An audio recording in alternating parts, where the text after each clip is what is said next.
mag-unpouching na, unpouching siya kay pouch man. So, kita na ko sa ano na upay-upay na guys. No, ano ka naman ng apple na budol. So, right now, papilit pa mo ano sa isa ka ano, kung unsa ni siya ng mga item. Guys, mga tita, guys, for only 10 pesos.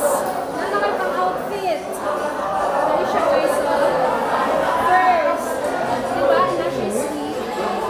And then, medyo dagan din siya guys. Makulit ang ano, 10 pesos na po. Gani guys! Guys, di siya pang cover up. Mag-swimsuit ka. Diba? Okay guys. Oh, kita outfit gapon. Mesh-mesh. Pagdilit ka ni magkanahan ng young style. Pwede rin ito may patahi guys, no? Guys, kayan ka lang. Naka. Wow! Look at the dress for only 10 pesos. Pag-comment lang mo kung asan ako napanood. Kaya po share. Guys, pangtulog! O diba? Pwede na ka din mag-pantheograph. Siya, klaro kayo. Grabe ka siya ka, kung ano guys, pang tulo, dela.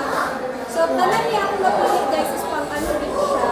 Mga nice type of mga tela. Diba? For only 10 pesos. And branded ka ni guys. Malamang, okay good. And naka-nice ang okay mo, tapos wala kayo kaparehas. Exactly.